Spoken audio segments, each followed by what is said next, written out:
Good to see you again. You're watching ARIRANG News. It's 4 p.m. here in Seoul, and I'm Laah Hyun-kyung. Korea is aiming to revitalize the economy by seeking a second Middle East boom. Following up on President Park Geun-hye's recent trip to the region, the government announced plans today to lay the groundwork for new business opportunities there, including an increase in financial support for local builders. Hwang Ji-hye has the story. Korea will funnel an extra 5 trillion won, or roughly $4.5 billion in funds to support local construction companies seeking to win orders from the Middle East. The announcement was made in a national trade and investment promotion meeting chaired by President Park Geun-hye on Thursday.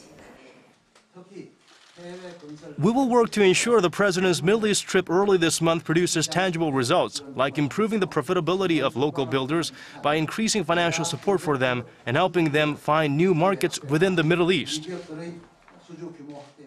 On the back of the new measure, the government expects Korean companies will secure at least 70 billion in fresh orders this year and 80 billion in 2017. And to further boost efforts to ignite a so-called second Middle East boom to achieve growth, the government pledged to drastically cut regulations to lure investors in the resource-rich countries to Korea. It also said that it will continue to meet rising demand for halal foods, the global market for which is expected to grow to over $1.5 trillion in 2018, taking up almost 1/5 of the global food and beverage market. The government's drive to strengthen economic ties with the Middle East comes as Asia's 4th largest economy avidly looks for new growth engines. Experts say lots of business opportunities exist in the region as countries there try to build up their own economic and social infrastructures before their energy reserves dry up in the coming decades. Massive orders won by Korean companies in the 1970s and 80s created the first Middle East boom, laying the groundwork for Korea's economic growth.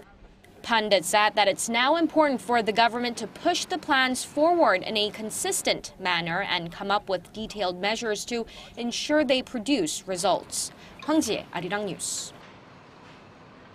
Korea's producer prices have risen for the first time in 7 months. The index serves as a leading indicator for consumer prices. The Bank of Korea says prices edged up by 0.1% in February from a month ago. The central bank attributes the pickup to a recent oil price rebound and a rise in fresh produce prices as the Lunar New Year holiday fell in February this year. The price of benchmark Dubai crude soared more than 20% last month from January. However, experts are skeptical as to whether the rally will continue amid growing expectations about a rate hike by the U.S. Fed and a recent decline in oil prices.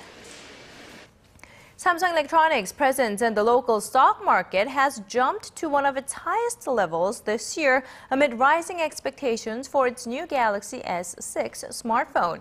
According to market researcher FN Guide, the tech giant's market capitalization came to $199 billion as of Wednesday, making up over 18% of the local bourse.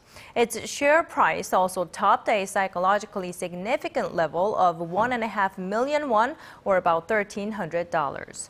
Samsung's share price has risen 13% over the first 2.5 months of this year, well above the market average of about 5%. The U.S. Federal Reserve has paved the way to raise its key interest rate, but made it clear that it will move forward with caution. The Fed has also cut its growth outlook on slowing spending, a drop in exports, and low inflation. Song Ji-sun has the details. As widely expected, the U.S. Federal Reserve opened the door for a possible rate hike sometime this year, removing the word patience from its policy statement. But Fed Chair Janet Yellen stressed the need for policymakers to consider the country's still fragile economic growth prospects. Today's modification of our guidance should not be interpreted to mean that we have decided on the timing of that increase. In other words, just because we removed the word patient from the statement doesn't mean we're going to be impatient. The U.S. Central Bank slashed both its growth outlook and inflation forecast for this year, saying inflation would move below its 2% target, largely due to falling energy prices and a decrease in spending. Yellen also noted that exports have weakened partly due to the strong dollar, but said that also reflects the strength of the U.S. economy. This hints that the Fed will not rush into a rate hike, as that will lead to a stronger dollar and dent its outbound shipments. Seoul Central Bank convened an emergency meeting Thursday morning to discuss the impact of the Fed's statement and prepare countermeasures. The market consensus is that the impact on Seoul will be limited, and fluctuations in the global financial market will be more contained, as the Fed stressed a more cautious approach in light of the impact of its stronger dollar. 송지선, 아리랑 뉴스.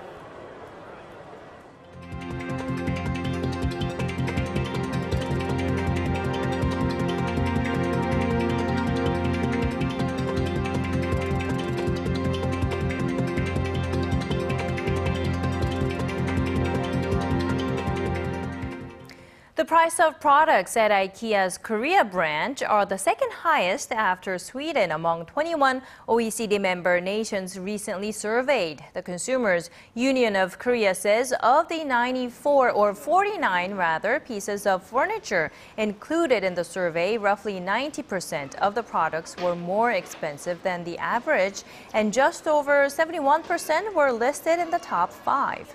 In its defense, IKEA Korea says it's unfortunate the Consumers Union only looked at 49 of the 9,200 products IKEA has in stock in Korea and said that most of the products in the survey are items that are popular in Europe, not Korea. It added that IKEA sets prices after evaluating numerous market factors for each country. Apple could launch an online TV service with a bundle of about 25 channels as early as September. The Los Angeles Times reports Apple is in talks with broadcasters such as ABC, CBS, Fox, and ESPN on the plan. The company, most famous for its iPhones, is also known to be carrying out negotiations with major U.S. movie distributors like Disney. With a price tag of about $30 to $40 a month, the new service is expected to be available across all Apple devices powered by its iOS operating system. Well, Starbucks will launch a trial delivery service starting in the second half of this year, but it will be limited to just 2 regions for now. One will be in the city of Seattle, where the coffee chain giant is headquartered. Starbucks will partner with the delivery startup application Postmates to transport customized coffee drinks and pastries, orderable and trackable via its very own smartphone app. The second test hub will be the Empire State Building in New York City. Employees from a Starbucks outlet located within the tower will hand deliver the goods to employees who work there.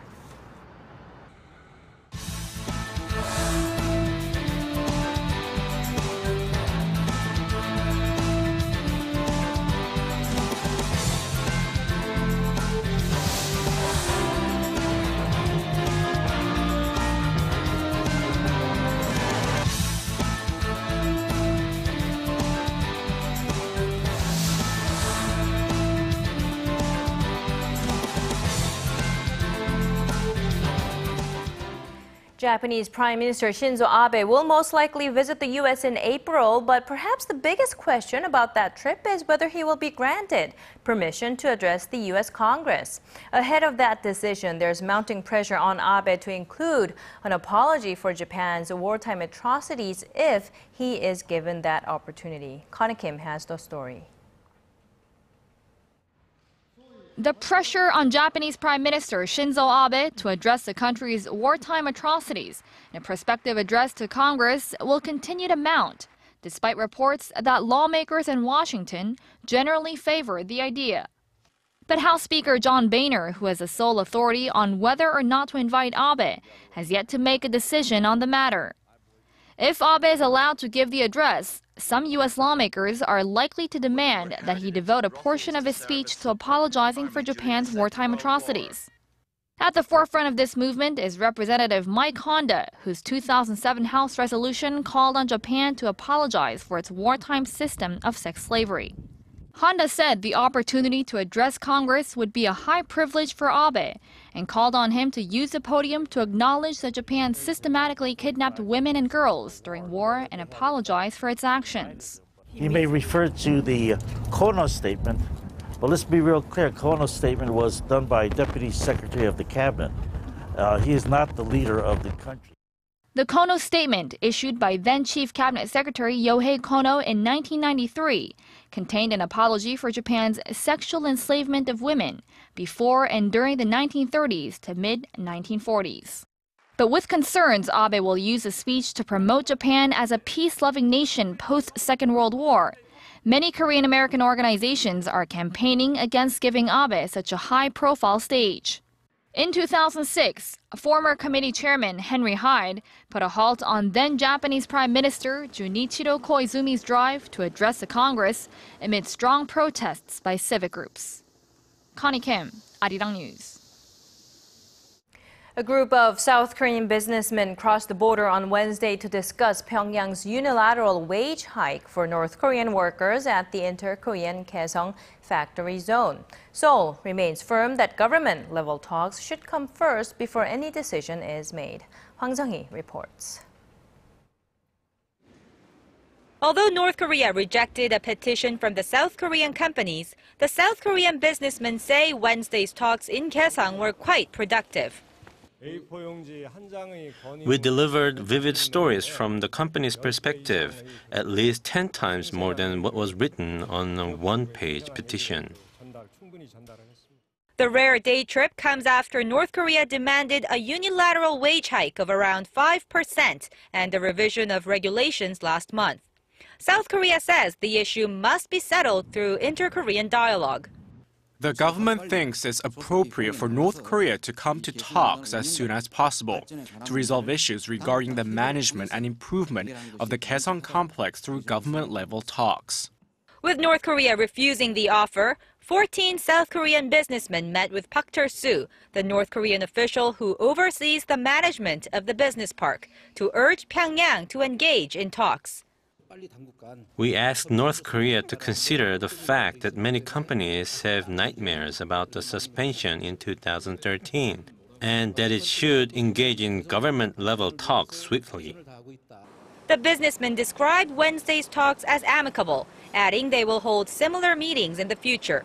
The joint business park, where some 53,000 North Koreans work at 125 South Korean factories, is the last remaining link of inter-Korean economic cooperation.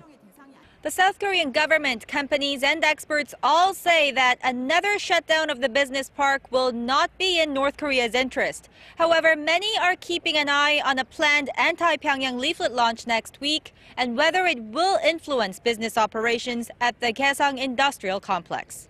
Hwang Ji-hye, ARIRANG News, Paju. It has emerged that a U.S.-based civic aid group sent large amounts of rice to North Korea this year. Voice of America reports Thursday that the Los Angeles-based New Asia Foundation for Education and Culture shipped to North Korea some 2 million portions of a special kind of rice infused with extra vitamins and minerals. The shipment was made on 2 separate occasions in this year alone. The report said the group has provided a total of $23 million worth of rice and baby food since 2007, including some $3 million worth last year. Now, it was an unexpected attack at a popular museum in Tunisia. 19 people were shot and killed, of whom 17 were foreign tourists. No group has claimed responsibility yet, but there is suspicion that it might have been the Islamic State militant group. Kwon So-ah reports. What was supposed to be an enjoyable visit to the museum ended in a bloodbath. Tourists from Japan, Italy, France, Poland, Spain, and Colombia, 2 Tunisians and 1 police officer became victims of the terror attack Wednesday at the popular Bardo Museum in Tunisia's capital, Tunis. More than 40 people were injured. It was a difficult experience. I love Tunisia. I come very often to Hammamet. I thank the soldiers for protecting us. Authorities killed 2 gunmen but are searching for at least 2 more. The attackers were dressed in military uniforms and began shooting towards tourists getting out of buses and took hostages. It's a hard blow for Tunisia, but we want all our friends to understand that terrorism can strike everywhere, at any place. So terrorism strikes, we strike again, but won't have any future. We have to be united in the fight against terrorism. The incident occurred at a moment when the Tunisian parliament, located very close to the museum, was discussing an anti-terror law. It's not yet known who was behind the attack or what their motive was. But suspicions have naturally fallen on the extremist group that calls itself Islamic State. Authorities estimate that about 3,000 Tunisians have joined fighters in Iraq and Syria in recent years. Tunisia's prime minister said the attack was designed to destroy the nation's economy as it is largely reliant on tourism. The country has been seen by many as the only success story of the pro-democracy Arab Spring movement, but it has been struggling to make much economic progress. The incident was immediately condemned by international leaders, with many calling it a deplorable and cowardly attack. Kwon So-ah, ARIRANG News. The White House has sent a warning of sorts to Israeli Prime Minister Benjamin Netanyahu, who is now on course to be the longest-serving Israeli leader. This is suggesting a widening rift between the U.S. and Israel over Palestinian statehood. Son Jung-in has more. The surprise victory has stoked concern in the international community. The White House, which had remained silent since the election, gave its first public response on Netanyahu's triumph Wednesday, saying a new rift has opened between U.S. and Israeli leaders. White House Press Secretary Josh Earnest said Washington would have to reevaluate its position on the Israeli-Palestinian conflict in the region, saying that it has been the U.S.'s policy for more than 20 years to seek a two-state solution in resolving the issue. His comments came after Netanyahu had promised in the final hours of campaigning not to allow the creation of a Palestinian state while he is in power. After the victory, Netanyahu's Likud party said it would work quickly to form a new coalition government within 2 to 3 weeks. Earnest added that the White House was deeply concerned that the Likud party was seeking to marginalize Israel's minority Arab citizens. On the election day, Netanyahu had issued a warning in a Facebook message to voters in his party that left-leaning parties were on the brink of toppling the Israeli government by busing Arab Israeli voters to the polls, saying that the Arab voters are coming out in droves. While Secretary of State John Kerry has called Netanyahu to congratulate him on the victory, President Barack Obama has yet to reach out to him. Son Jung-in, ARIRANG News. Bringing you the fresh updates from stories breaking in Korea and abroad. We give you a bigger and better picture of the world. Join Laah Hyun-kyung live from Seoul. Every weekday, only on ARIRANG.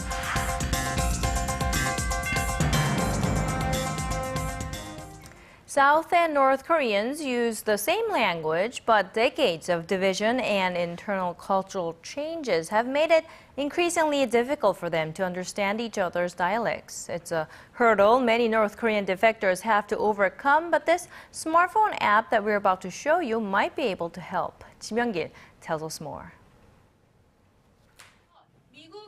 These young North Korean defectors are taking on a new language. They're learning to speak like a South Korean. Surprisingly, these students, and many like them, say one of the biggest problems they face is the language barrier.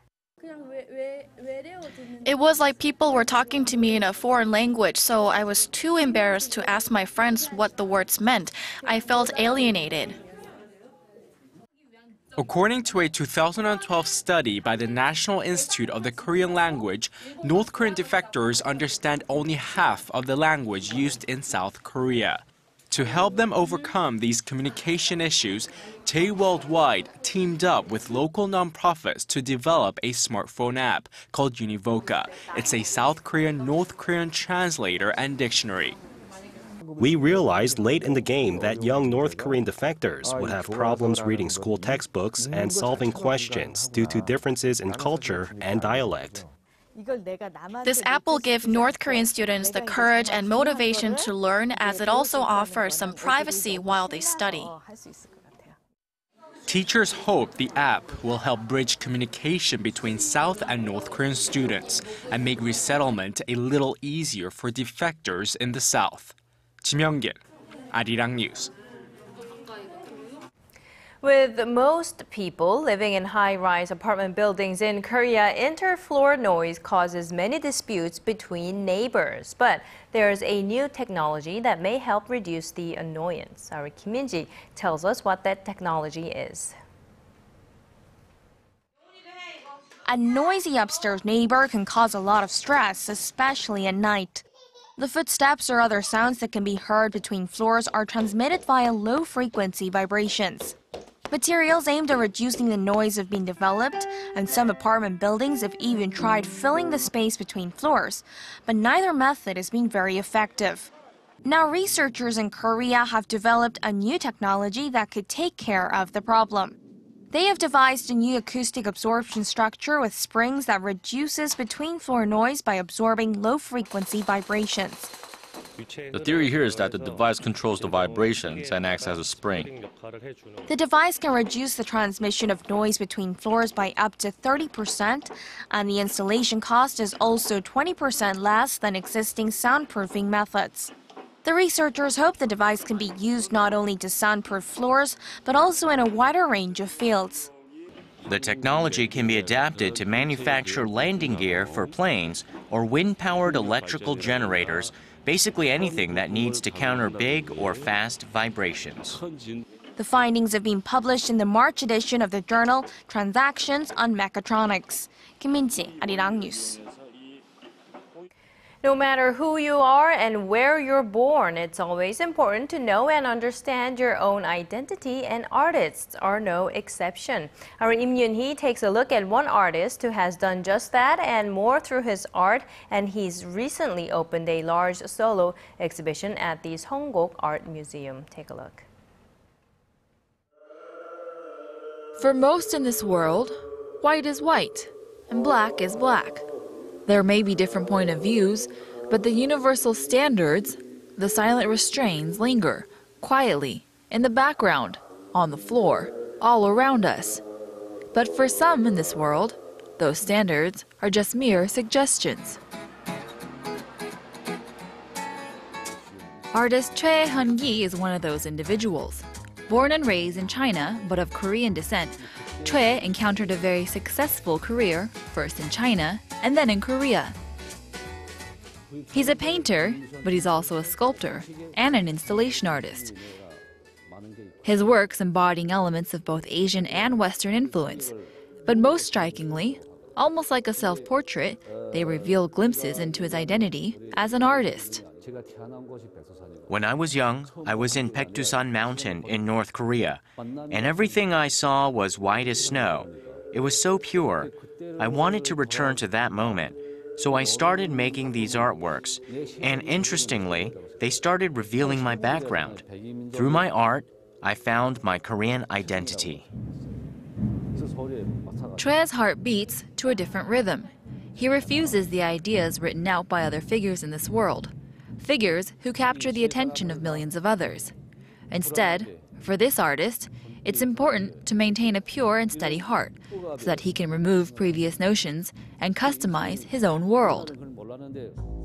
Like the Mona Lisa, a figure believed to be the image of beauty in the mainstream world, but for Choi, it's a chance to challenge the idea and create something new.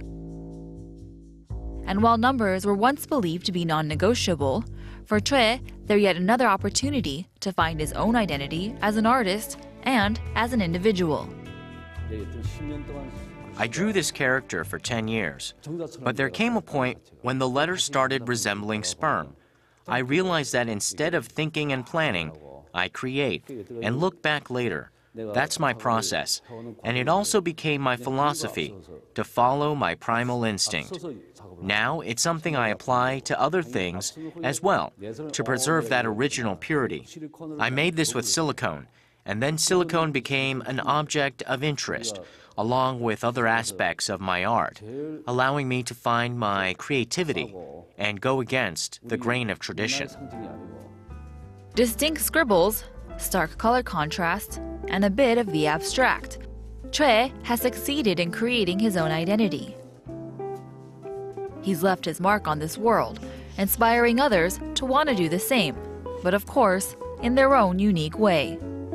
Im Yoon-hee, ARIRANG News.